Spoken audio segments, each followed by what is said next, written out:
उनका भी भला हो, जो आ गए उनका भी। सामयिक चर्या पढ़ाई थी क्या? मुनि चर्या सामक चर्या में पेज नंबर 22 नंबर पेज निकालो। मुनि हो अथवा शावक हो, सभी के लिए सामयिक का एक बड़ा महत्व है विध। और मुनि महाराज भी सामयिक करते हैं, श्रावक भी सामयिक करता है। सामयिक का अर्थ है वर्तमान में जीना, अतीत अनागत की कल्पनाओं से हट करके वर्तमान में जीने का जो पुरुषार्थ होता है उसे हम सामयिक संक्षेप में कह सकते हैं। सामयिक में क्या करना होता है तो यहाँ पर बताते हैं, उसको अपन पाठ में पढ़ते हैं, थोड़ा थोड़ा अर्थ बता करके आपको। मुनि चर्या शावक चर्या में यह आवश्यक है, ममता तजना समता भजना ही सामयिक है।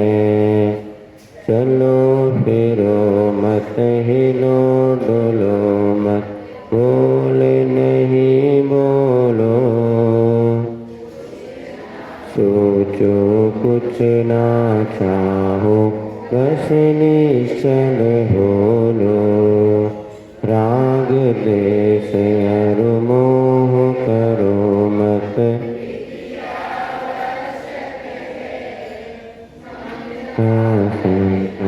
समता भजना ही सामयिक है।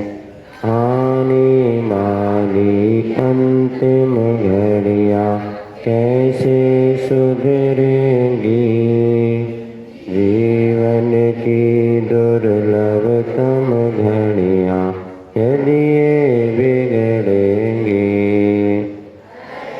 संभलना आज संभलना अति आवश्यक है, ममता तजना समता भजना ही सामयिक है। क्षमा भाव से क्रोध जीत लो, मान विनय डर के, हिजुता से माया को जीतो, लोभ तोष करके। विषय विजेता कसाय जेता ही इस लायक है, ममता तजना समता भजना ही सामयिक है। आवश्यक में आवश्यक हो, आवश्यकता है, आवश्यक करने वालों की आवश्यक में सबसे उत्तम यह आवश्यक है। ममता तजना समता भजना ही आवश्यक है। समता बिन उपवास व्यथा है, और वनवास व्यथा। मौन ध्यान अध्ययन अध्यापन मानो व्यर्थ कथा। समता धन ही संत जनों को शिव सुखदायक है, ममता तजना समता भजना। अब तक जितने सिद्ध हुए हैं सबने स्वीकारा, सिद्ध हो रहे आगे होंगे सामयिक द्वारा। आत्म सिद्धि पाने वालों को नित्य नायक है, ममता तजना समता भजना।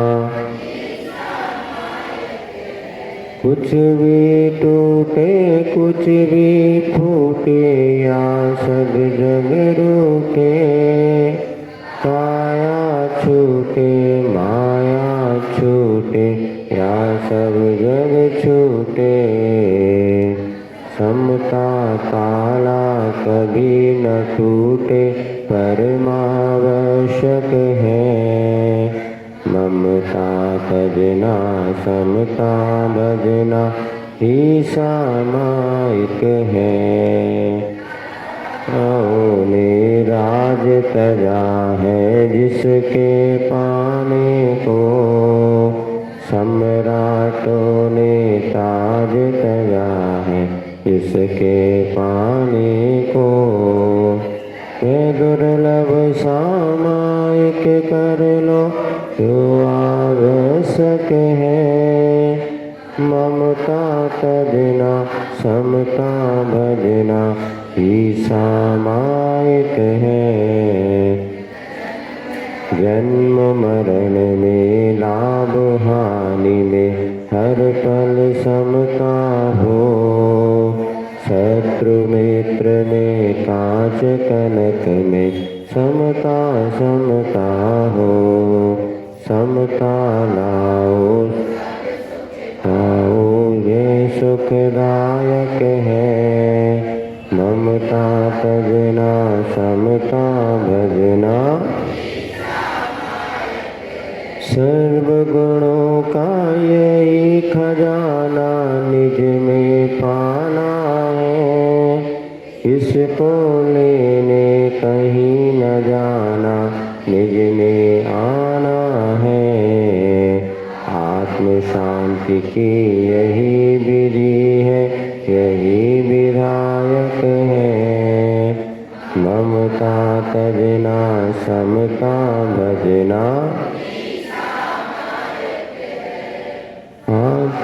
एक जप सामायिक तप सामायिक व्रत है, ज्ञान दुग्ध धारा से निकला सामायिक व्रत है, आत्म तत्व के अन्वेषी को नित्य आवश्यक है, ममता तजना समता भजना मैं ही करता कर्म करणूं, मैं ही क्रिया हूँ, मैं ही चेतन मैं ही चिंतन मैं ही,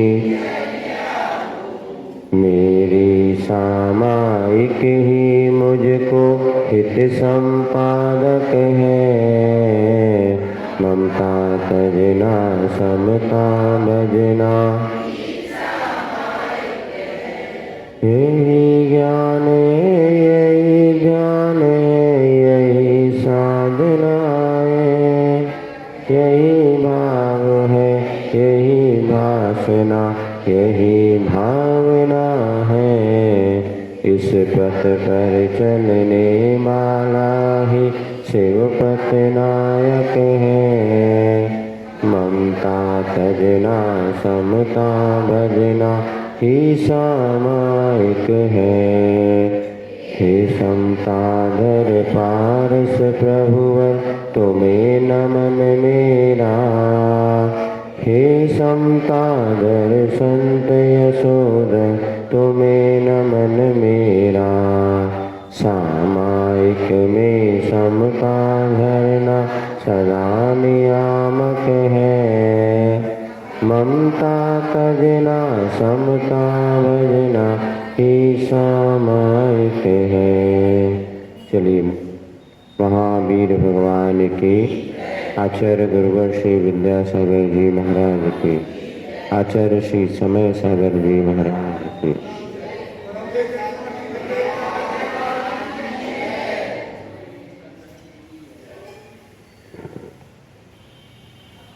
सामायिक और प्रतिक्रमण दो ये ऐसी क्रिया है जो हमारे आत्म विकास का साधन बनती है। प्रतिक्रमण में क्या करते हैं, हम अपनी पुरानी गलतियों को उसकी निंदा आलोचना करते हैं।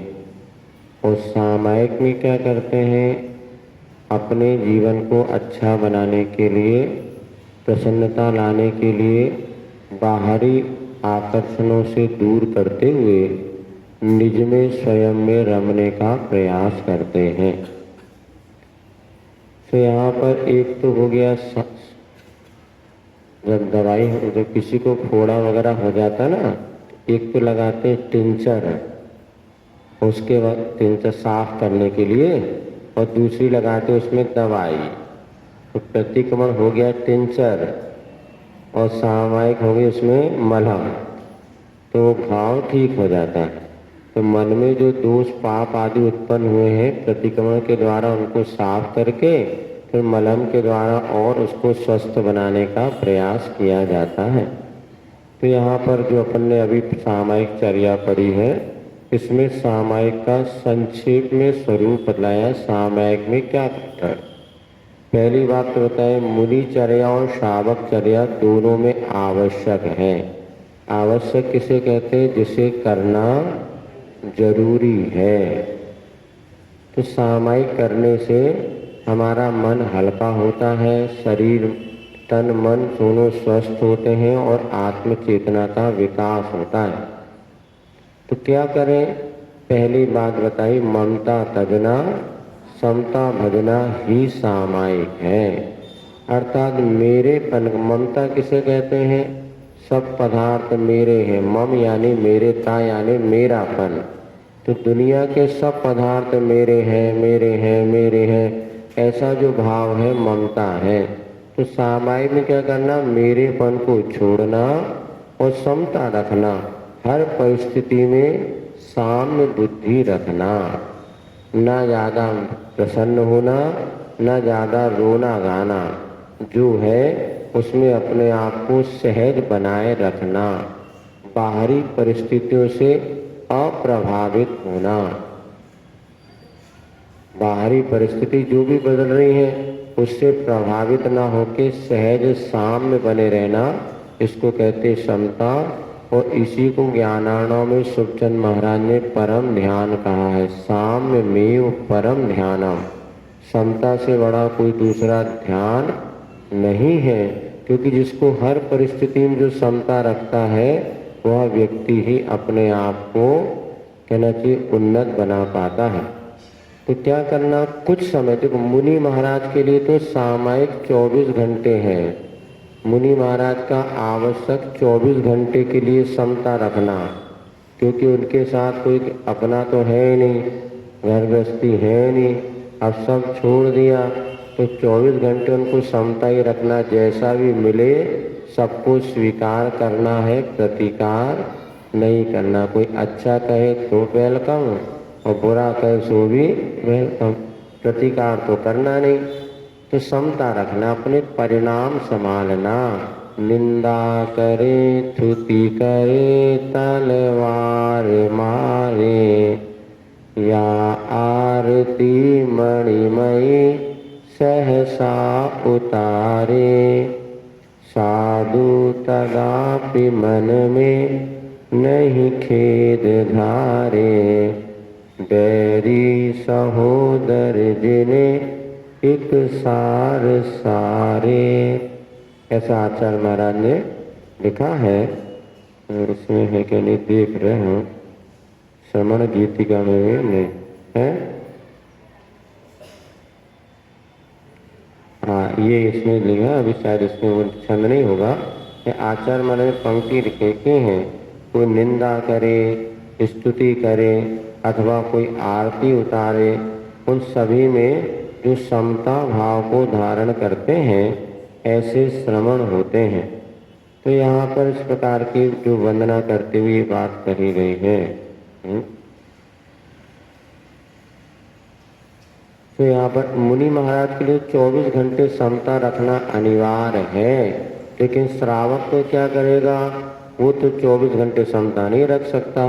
क्यों बाबा, 24 घंटे दुकानदारी फेल हो जाए, घर में दादागिरी में, तो क्या करें, उसके लिए कम से कम यदि व्रती बनता है, तीसरी प्रतिमा है, तो 3 समय 48 मिनट की सामायिक करे।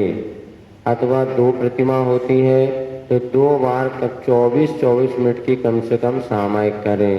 तो महाराज सामायिक में करना, सामायिक में ममता तजना है और समता रखना है। कोई कुछ भी कहे विचलित नहीं होना। महाराज ये तो बहुत कठिन है, क्या करें? तो माला फेर लो। तो सामायिक में कुछ लोग नमोकार मंत्र की माला भी फेर लेते हैं। कम से कम आचार्यों ने कहा समता नहीं रख सकते, आत्मा का ध्यान नहीं होता तो परमात्मा का तो ध्यान करो। तो नमोकार मंत्र, महाराज नमोकार मंत्र में मन नहीं लगता, तो बताया आपको उल्टी सीधी माला फेरो। नमोकार मंत्र में अभी जो बताया था 120 प्रकार से नमोकार मंत्र पढ़ सकते हैं। जैसे पहला हमने पढ़ा नमो वरेंताणम, नमो सिद्धाणम, नमो आयर्याणम, नमो वज्रायणम, नमो लोई सब श्रवणम। अब दूसरी माला फेरो तो नमो वरेंताणम, नमो सिद्धाणम, नमो आयर्याणम, नमो लोई शब्द श्रवणम और नमो उपाध्यायाणम। अब जब आपने पलट दिया, अब मन देखो भगेगा ही नहीं। और तीसरे दिन माला फेरना तो नमो वरेंताणम, नमो सिद्धाणम, नमो लोई शब्द श्रवणम, नमो आयर्याणम, नमो वज्रायणम। अब देखो कैसे मन नहीं लगता। जिन बच्चों की बुद्धि कमजोर है, जिनका मन चंचल है, उनको ये पलट पलट के नमोकार का जाप करना प्रारंभ करेंगे तो मन स्थिर होगा, शरीर स्वस्थ होगा। बब्बा सुने नहीं सुने? शाहपुर वाले हमसे कैलेंडर ले जाओ, आज वही माला फेरने। पलट पलट के उसमें दिया है तो मन एकाग्र होगा, सारी आकुलताएं मिटेंगी, निराकुलता मन में आएगी।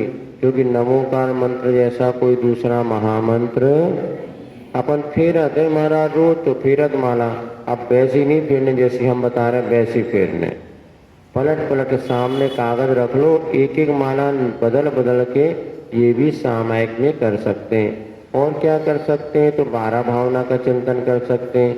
क्योंकि ये सब में मन नहीं लगता तो सबसे बढ़िया है पंच परमेष्टि का स्मरण करो और बिल्कुल धीरे धीरे बोल बोल के, मन कहीं भटक रहा, वचन नहीं, नमो हरिहंतानम, नमो सिद्धानम, नमो आर्याणम, नमो वज्रायणम, नमो लोए सब।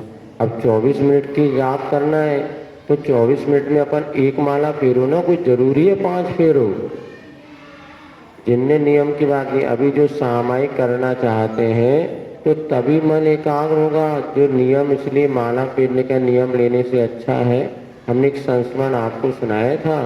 आशीष ने एक बार सब ब्रह्मचारियों से कहा सबको नमोकार मंत्र की 5-5 माला फेरनी है सामायिक में। एक भैया जी ने कहा आशीष मुझसे तो 5 माला नहीं फिरती, तो कितनी फिरती? बोले मैं एक ही माला फेर पाता हूँ, श्वासोश्वास से धीरे धीरे।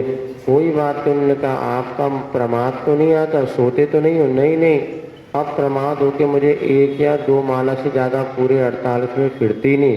अच्छा कोई बात नहीं, माला की गिनती मत करो, मन की एकाग्रता को बढ़ाओ।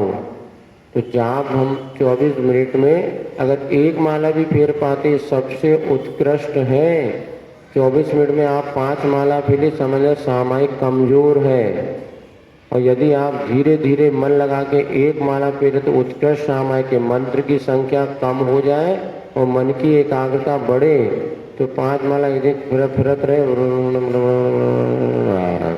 भगवान, और मन ही मन में जो फेरोगे तो ऐसे बोल बोल के फेरो, पूरे मुख से उच्चारण होना चाहिए, कानों में सुनाई देना चाहिए। और मन स्थिर करने का नाम ही है सामायिक। लेकिन सामायिक में भी मन चलता रहता, जल्दी जल्दी सामायिक कर लो, दूसरों काम करने। अरे क्या करने? 24 मिनट के पहले कुछ नहीं करना।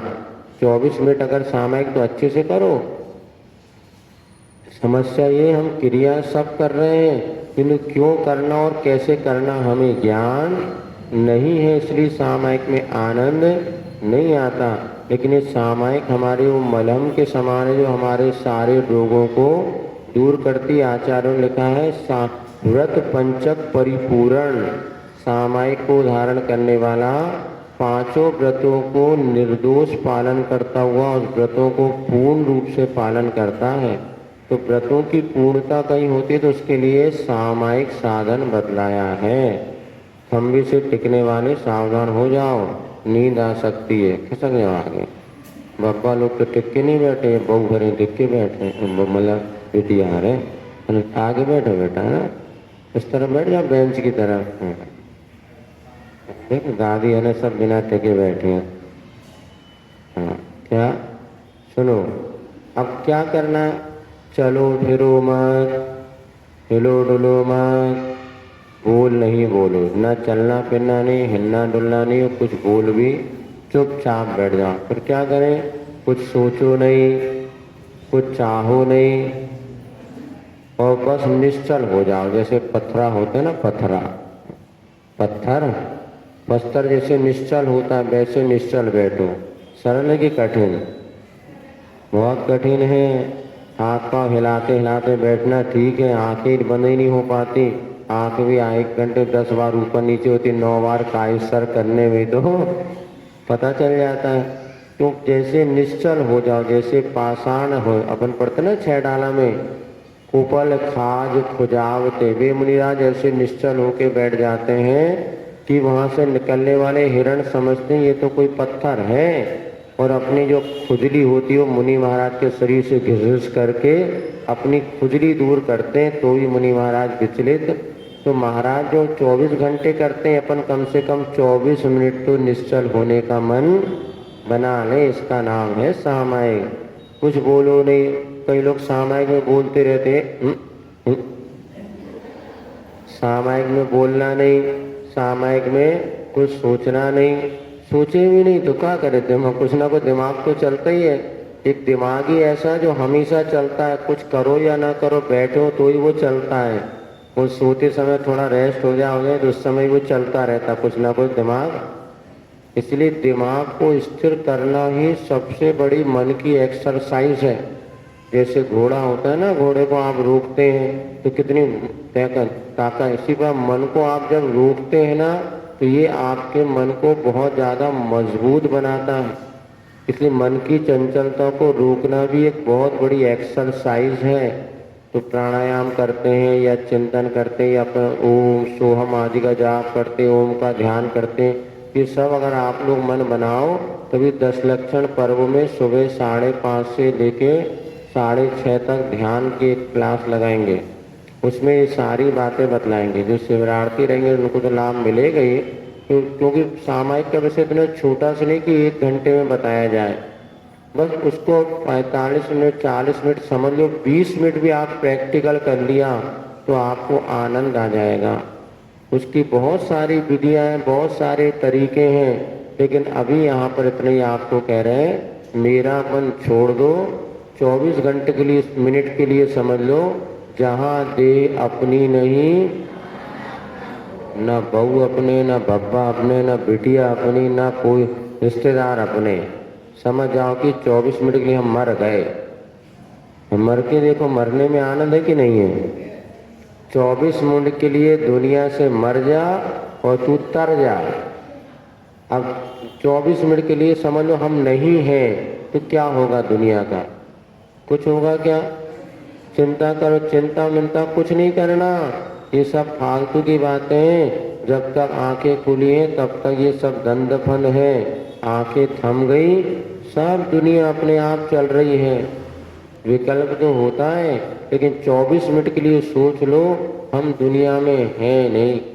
कल पढ़ा था ना, छोटी दुनिया, काया में सुख दुख, स्वर्ग नरक। हमारी दुनिया कितनी है, आंख बंद करके बैठो तो शरीर से ज़्यादा कुछ नहीं है, लेकिन मन फिरता रहता है तो दुनिया के संकल्प विकल्प उठते हैं। तो बिल्कुल मन को शांत कर दो। अब समय लगता है, जैसे आचार्य कहते दूध होता ना, दूध उबल रहा हो और उसको ठंडा करना हो तो कितनी देर क्या करना पड़ता है, सबसे पहले गैस बंद कर दो। अब ठंडा होने में कितना टाइम लगेगा, कम से कम आधे घंटा 40 मिनट तो लगेगा। अब दिन भर घूम फिर के आए, पिक्चर देखे, टीवी देखे, मोबाइल चला के और शाम आके बैठो, बोले महाराज शांति नहीं हुआ, मन तो चंचल। उसको शांत होने में 30-40 मिनट लगेगा। जब दूध को ठंडा होने में 40 मिनट लगता है तो मन तो और ज़्यादा चंचल है, इसको शांत होने में 40-50 मिनट लगेगा। तब कहीं जाकर के शांत और सुख शांति का आनंद और सामयिक का आनंद आता है। अब तुमको 24 मिनट में मिल जाए, इतनी जल्दी आनंद नहीं आता, फिर भी अभ्यास करने से लाभ मिल सकता है।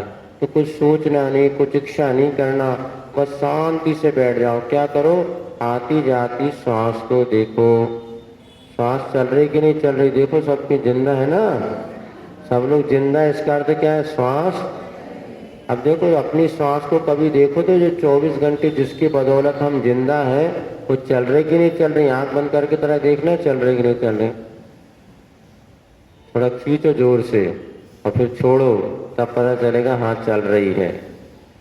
और नाक में किसी ने कहा आती जाती श्वास को देखना श्वास अनुप्रेक्षा माना जाता है।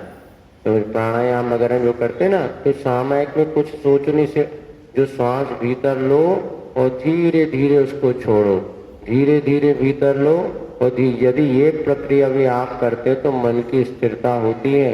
नमोकार मंत्र फेर लिया, नहीं तो आती जाती श्वास का अवलोकन करो, गिनो। 1 2, ये अगर आपने 27 श्वास गिनते, आज अभ्यास करना सब लोग कि 27 बार श्वास गिनना, आती जाती 27 बार आपने गिन लिए तो 9 बार नमोकार मंत्र पढ़ने की आपकी साधना हो जाएगी।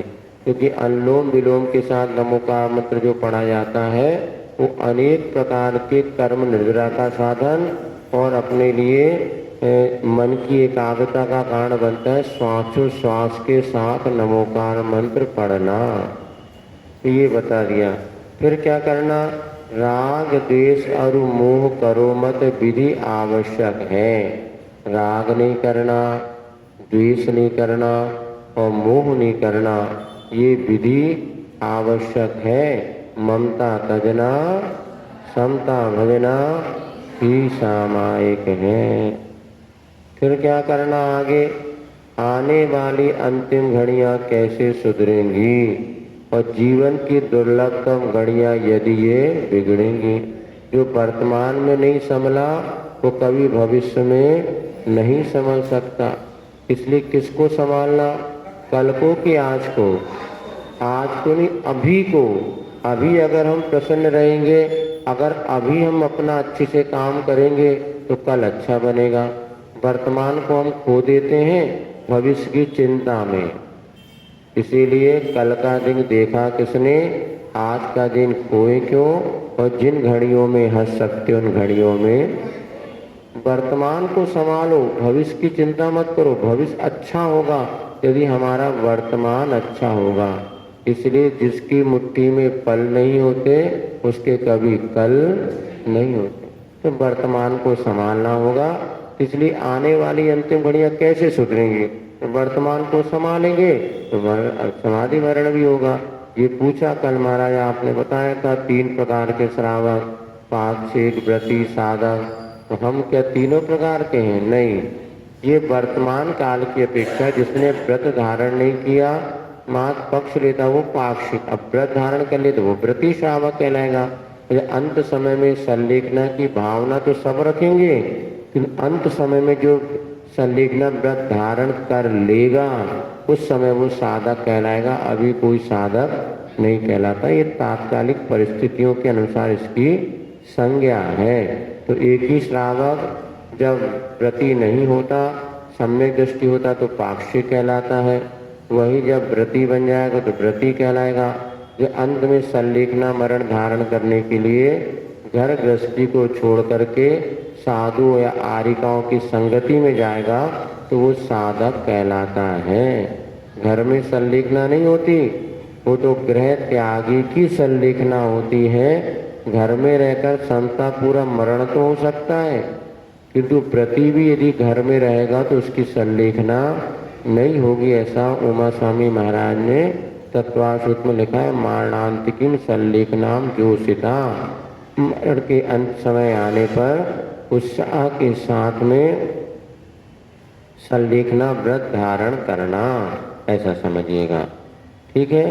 तो अरे संभलना, आज संभलना अति आवश्यक है। और जो आज संभलेगा वही भविष्य को संभाल सकता है। फिर क्या करना? क्षमा भाव से क्रोध जीत लो मान विनय करके। 4 कसाएं हमारे पास है, क्रोध, मान, माया, लोभ। इसको कैसे जीता जाएगा? तो क्षमा के द्वारा क्रोध को जीतो, विनम्रता से मान को जीतो, सरलता से माया को जीतो और संतोष भाव करके लोभ को जीतो। अभी 10 लक्षण पर्व में पहले 4 दिन इसी पर आपको आधे पौन घंटा 1 घंटा पूरा प्रवचन सुनने को मिल जाएगा। इसलिए ज़्यादा बात अभी आपको नहीं बता रहे हैं।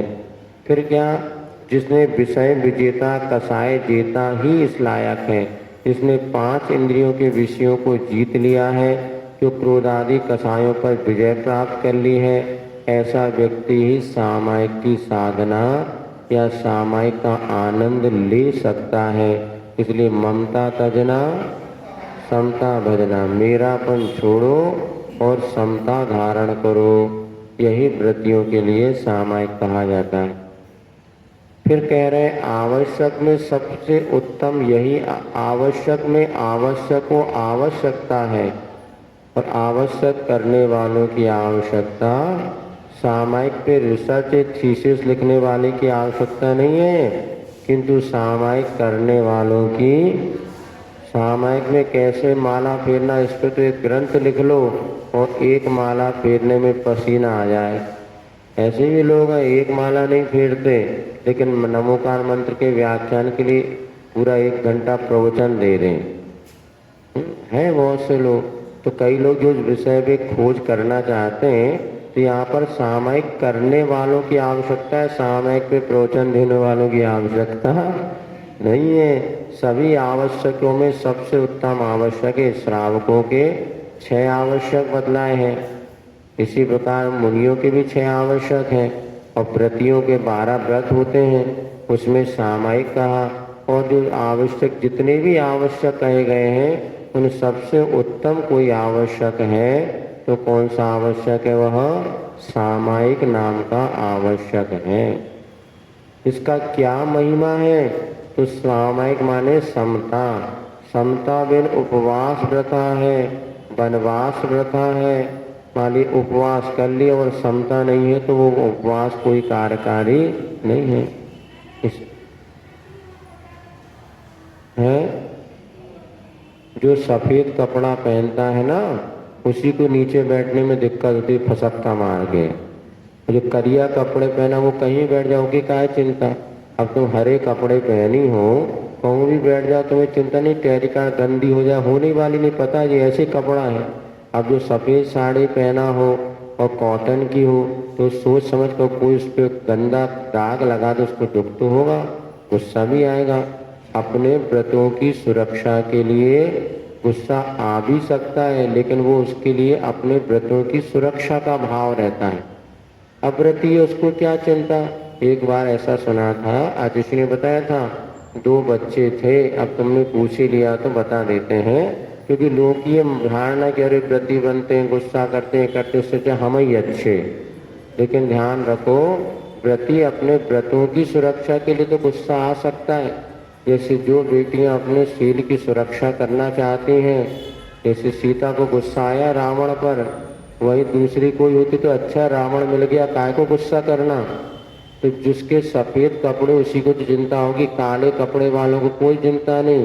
जो जीन्स पहना वो तो कहीं भी बैठ जाएगा, फिर सफ़ेद कुर्ता पैजामा वाला 4 बार देख के बैठता है। तो समझना, एक माँ के 2 बच्चे थे, एक व्रती था और एक अव्रती था। और दोनों ने माँ से कहा, माँ मुझे लड्डू खाना है। माँ ने कहा ठीक है बेटा, कल हम लड्डू बना देंगे। और दूसरे दिन दोनों बच्चे आए और खाने के लिए माँ ने कहा, माँ से कहा माँ लड्डू बनाया कि नहीं बनाया? तो माँ, अरे यार बेटा मैं तो क्या बताऊँ, टाइम नहीं मिला, मैं लड्डू नहीं बना पाई। तो जो व्रती बेटा था ना, व्रती माने प्रतिमाधारी, और एक प्रतिमा, तो जो प्रतिमाधारी बच्चा था उन्होंने रोने लगा, माँ मैं तो खाना ही नहीं खाऊंगा, 3 दिन से तुझसे कह रहा हूँ लड्डू बना दे, तूने लड्डू में नहीं खाता। जिद चला गया और वो जाके कमरे में उदास बैठ गया और कुछ नहीं कर रहा कि जब तक लड्डू नहीं बनाएगी मैं खाना नहीं खाऊंगा। दूसरा जो अव्रती था, अरे क्या तुम फालतू की बातें कर रहे, वो घर से निकला, पड़ोस में बढ़िया लड्डू की दुकान थी हलवाई की, बढ़िया 4 लड्डू लेकर के आया, वो खा लिया पी लिया, और माँ मुझे तो समता है, खा लिया पी लिया, और बढ़िया जाके वो सामायिक कर रहा है, वो माला फेर रहा है, लड्डू खा के शांत परिणाम, कोई गुस्सा नहीं करा माँ पे, ना कोई आकुलता की, और बढ़िया जाके माला फेरा। और दूसरा जो माला नहीं फेर रहा, रो रहा है उदास है कि जब तक माँ लड्डू नहीं बनाएगी मैं लड्डू नहीं खाऊंगा।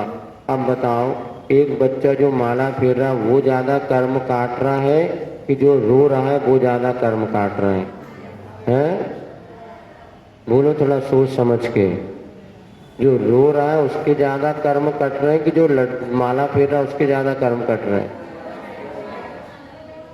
जो रो रहा है उसके ज्यादा निर्जरा है और उसका ज्यादा पुण्य है, क्योंकि उसके मैं खाऊंगा तो शुद्ध खाऊंगा लेकिन बाजार का नहीं खाऊंगा, तो असंयमिता बाजार का अब अक्सर कोई विवेक नहीं, खा लिया और मुस्कुरा के आराम से माला फेर रहा है। ये पाप का बंद कर रहा है, क्योंकि इसके बाद पाप के त्याग का संकल्प नहीं, ये निराकुल है और वो आकुल है, तो व्रति की आकुलता भी अव्रति की निराकुलता से असंख्यात गुणी कम निद्रा का साधन है। जी आज जो प्रवचन होते ना कई जगह, अरे देखो समता रखो, हम तो शांत है, बे देखो गुस्सा कर रहे हैं, बे भाई छू छू कर रहे हैं, जी ऐसा कर रहे हैं। अरे व्रती अपने व्रतों की सुरक्षा नहीं करेगा। दारू पीने वालों को कई विकल्प होता है क्या दूध पीने वालों के साथ? एक व्यक्ति दूध पीता और एक दारू पीता है, तो दारू पीने वाला दूध पीने वाले के साथ बैठेगा, विकल्प होगा क्या? लेकिन दूध पीने वाला कभी दारू वाले के साथ बैठेगा तो अरे मैं दूध पीता हूँ, मैं दारू नहीं पीता, बेड ना पड़ा को तो बड़ा टेंशन हो, कब उठ के भाग जाऊं। तो दारू पीने वालों क्या विकल्प? तो अव्रती उसको काहे का टेंशन, वो तो कहता है जहाँ चाहे खाओ पियो मौज मस्ती से रहो, मिलना चाहिए फुकट का माल बस। हाँ तो